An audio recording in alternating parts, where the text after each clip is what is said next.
तक किसी पसमानदा मुसलमान को राज्यसभा को नहीं भेजा और भारतीय जनता पार्टी ने बिना वोट दिए हुए एक पसमानदा मुसलमान को राज्यसभा में जाने का मौका दिया। तो अगर कोई अच्छा काम कर रहा है तो उसकी तो तारीफ हम करेंगे। और हम तबके के मुसलमान यानी पसमानदा एक फारसी लफ्ज है जिसका मतलब हुआ सबसे पिछड़ा हुआ, छूटे हुए लोग, वंचित लोग हैं। तो हम वंचित लोगों का ये प्रोग्राम है।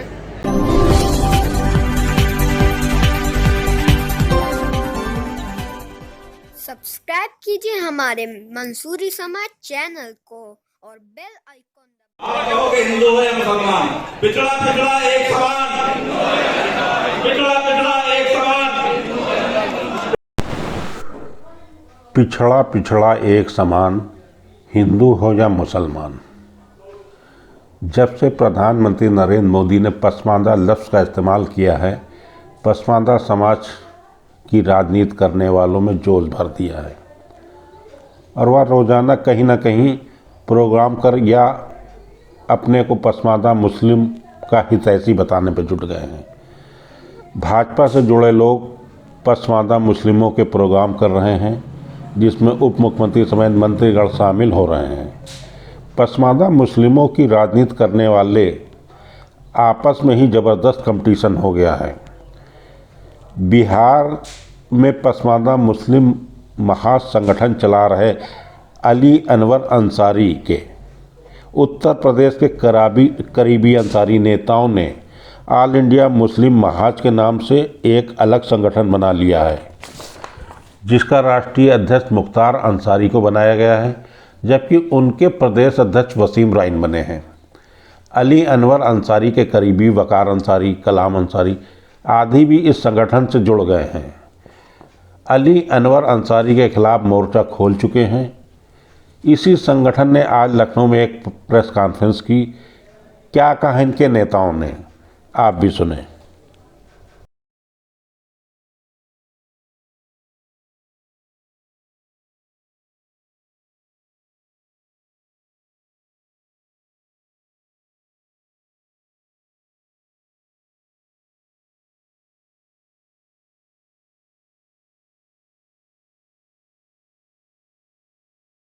आज तक किसी पसमानदा मुसलमान को राज्यसभा को नहीं भेजा और भारतीय जनता पार्टी ने बिना वोट दिए हुए एक पसमानदा मुसलमान को राज्यसभा में जाने का मौका दिया। तो अगर कोई अच्छा काम कर रहा है तो उसकी तो तारीफ हम करेंगे। और हम लोग किसी के टिके हुए दबे हुए नहीं हैं। जो लोग भी हमारे लिए काम करेंगे, जो भी सरकारें, जो भी पार्टी पसमानदा मुसलमान के लिए काम करेंगे, हमारे समाज के लिए, हम उसके साथ खड़े होने के लिए तैयार हैं। हम तो किसी से गुरेज नहीं। आने वाले लोग ये राजनीति से गायब हो जाएगा। तो ये पसमानदा तहरीक जो धीरे धीरे बहुत दिनों से चलती चली आ रही थी, इस पे कभी कांग्रेसी होने का आरोप लगा, कभी सपाई होने का आरोप लगा, आजकल इस पे भाजपाई होने का आरोप लग रहा है। लेकिन हम लोगों ने हमेशा अपने को बचाने की कोशिश किया और किसी भी पार्टी के साथ जो है हम कभी नहीं गए। एक उचित दूरी हमेशा बनाकर रखी है। जब से हमारे राष्ट्रीय अध्यक्ष अंसारी साहब हैं, हम लोगों ने बिहार वाली गलती नहीं दोहराई कि जैसा कभी अनवर साहब राज्यसभा चले गए, तो जब कोई एक व्यक्ति खासतौर से राष्ट्रीय पदों में बैठा हुआ या राष्ट्रीय अध्यक्ष जब किसी पार्टी के साथ अटैच हो जाता है तो वो आंदोलन कहीं ना कहीं उस पार्टी का हिस्सा बन जाता है और आंदोलन मर जाता है। इस नाम लेने के बाद पसमानदा मार्केट में मेन स्ट्रीम मीडियम भी आया पसमानदा से, इसके लिए तो उनका धन्यवाद है, उन्होंने नाम दिया। नहीं, काम तो लोग पहले से भी कर रहे हैं। अली अनवर साहब हैं, अनीस मंसूरी है लखनऊ में, ये सब काम कर रहे हैं पसमानदा पे। मंत्री के नाम लेने के लेकिन ये जो अभी जो भाजपा के 2 प्रोग्राम हुए हैं, मेन स्ट्रीम मीडिया में चर्चा चलने लगी, इसके लिए उनका धन्यवाद है। अच्छा। इतने बड़े कद के किसी आदमी ने अभी पसमानदा का नाम नहीं लिया था ऑन रिकॉर्ड, उन्होंने नाम दिया तो पसमानदा का चर्चा चल पड़ा मेन स्ट्रीम मीडिया में, लोगों तक ये सब मीडिया के जरिए पहुंच गया। नहीं तो लोग सवाल करते थे पसमानदा क्या, इसके लिए मोदी जी का धन्यवाद। तो अब मांग क्या है आपकी? हमारी मांग ये है कि 341 पर जो मजहबी पाबंदी लगी वो खत्म हो। उसके लिए 1956 में सिखों को शामिल कर लिया गया, 1990 में बौद्धों को शामिल कर लिया गया, सच्चर ने कहा, रंगनाथन ने कहा, गोपाल सिंह कमेटी ने कहा कि दलित मुसलमानों की हालत हिंदू दलितों से बदतर है। और एक बात उन्होंने कही, सिफारिश की कि इन पर जो मजहबी पाबंदी लगाकर 341 पर इनको अलग किया गया है, इससे इनका बड़ा अहित हुआ है। इनको जब तक इस पाबंदी को हटाकर इनको शामिल नहीं किया जा सकता, एक अलग वर्ग बनाकर इनको तब तक दिया जाए ताकि इनकी जो नुकसान हुए हैं भरपाई हो जाए। मैं कंप्लीट कर दूं, ताकि उसकी भरपाई हो जाए जो इनको नहीं मिला है। सुप्रीम कोर्ट ने कहा 2004 से उसका केस चल रहा था कि सरकार जवाब दे, सरकार भाग रही थी, जवाब नहीं दे रही थी। सुप्रीम कोर्ट ने कहा 3 हफ्ते में आप उनको जवाब दें कि इनको आरक्षण क्यों न दिया जाए। यहाँ पर मोदी जी ने हमारे साथ क्रूर मजाक किया। उन्होंने एक आयोग गठित कर दिया, 2 साल का टाइम ले लिया।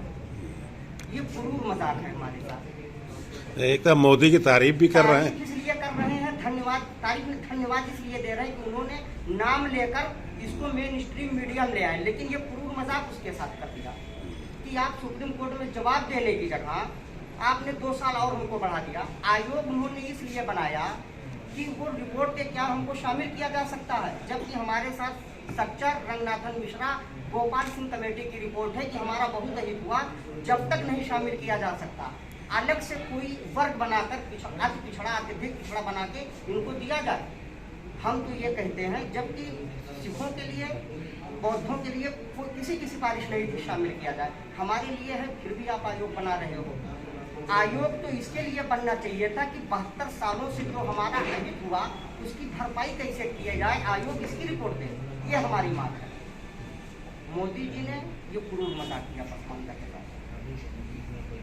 दूसरी ओर मेरठ में पसमानदा मुस्लिम समाज के अध्यक्ष अनीस मंसूरी ने पसमानदा मुसलमानों के एक सम्मेलन प्रोग्राम हमेशा करते आए को संबोधित करते हुए कहा, आज मेरठ के इस मंडल में पसमानदा मुस्लिम समाज का मंडलीय सम्मेलन का आयोजन भाई आज़ाद मंसूरी साहब के नेतृत्व में किया गया है। और इस मंडल में जो सारे ज़िले आते हैं, उस ज़िलों से सारे हमारे जिला अध्यक्ष, पूरी जिला कमेटी सहित आज इस प्रोग्राम में शिरकत कर रहे हैं। इसका मकसद ये पसमानदा तबके के मुसलमान यानी पसमानदा एक फारसी लफ्ज़ है जिसका मतलब हुआ सबसे पिछड़ा हुआ, छूटे हुए लोग, वंचित लोग हैं।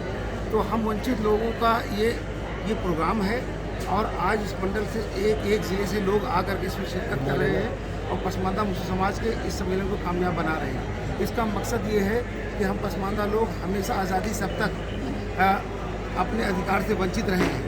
हमारे लोगों के अंदर पास में जो आबाई पेशा था, मुश्तरी धंधा था, वो मशीनीकरण में, आधुनिकीकरण युग में हमारे हाथों से छिन गया। अब हमारे लोग बेरोजगार हो गए हैं, वो शहरों को रिक्शा चलाने के लिए, होटल में बर्तन धोने के लिए मजबूर हो गए हैं। कुल मुसलमानों का 100% में से 85% हम मुस्लिम समाज के लोग हैं, लेकिन हम लोग इस देश की मुख्यधारा से अलग थलग कटे पड़े हुए हैं। इसलिए पिछले 15 साल से हम लोगों ने पसमानदा मुस्लिम समाज का संगठन चला करके पसमानदा तबके के मुसलमानों को एक प्लेटफॉर्म पे लाने का काम किया, उनको संगठित करने का काम किया, उनके हक अधिकार को दिलाने के लिए एक बहुत बड़ा संघर्ष जारी है। उसी कड़ी में जिस तरीके से पसमानदा मुस्लिम समाज की बात हम लोग कांग्रेस में भी किए, समाजवादी पार्टी में किए, बहुजन समाज पार्टी में किए, और लेकिन इन लोगों की सरकारें बनाई, लेकिन इन लोगों ने पसमानदा मुस्लिम समाज से कभी सुध नहीं लिया, ना नाम लिया, ना उनके हक में कोई काम किया। लेकिन अभी हाल में अगस्त में चुनाव आ रहे हैं, उस वक्त ये सम्मेलन, देखिए ऐसा नहीं है, ये मेरा सम्मेलन हमेशा चलता रहता है। उसी कड़ी में ये सम्मेलन हो रहा है। जिस तरीके से देश के प्रधानमंत्री अपने हैदराबाद के राष्ट्रीय कार्यकारिणी की बैठक में उन्होंने एकमात्र ऐसे नेता हिंदुस्तान के हैं जिन्होंने पहली बार पसमानदा मुस्लिम समाज का इतने बड़े मन से उनके बारे में कहा कि ये वंचित समाज है, ये 85% मुसलमानों की आबादी का पिछड़ा वर्ग है, ये देश के मुख्यधारा से अलग थलग है। इसको लाने के लिए अपने पार्टी के बड़े वरिष्ठ नेताओं को, कार्यकर्ताओं को निर्देश दिया कि इनके बीच में जा करके इनकी समस्याओं को सुन करके काम करने की ज़रूरत है। उसी कड़ी में प्रधानमंत्री जी ने भी पसमानदा मुस्लिम समाज के उत्थान के लिए, उनके हालात को जानने के लिए उन्होंने KG बालाकृष्णन आयोग बनाने का काम किया और उस आयोग के तहत उन्होंने उसमें सुषमा यादव जी को रखा मेंबर, और एक मेंबर उन्होंने रविंदर जैन जी को रखा। मेरी प्रधानमंत्री जी से, आप प्रेस के माध्यम से, मीडिया के माध्यम से मेरी एक मांग है कि पसमानदा मुस्लिम समाज की समस्या है, हमारी बात कहनी है, हमारे बारे में जानकारी लेना है, तो कम से कम 2 सदस्य पसमानदा। जिस तरह से मुस्लिम पसमानदा नेताओं में अपने को असली पसमानदा बताने की होड़ लगी है और यह उम्मीद है कि मोदी या योगी सरकार की नज़रें कब उन पर इनायत होंगी, ऐसे प्रोग्राम होते रहेंगे। लखनऊ से अजमत अली की रिपोर्ट। सब्सक्राइब कीजिए हमारे मंसूरी समाज चैनल को और बेल आइकॉन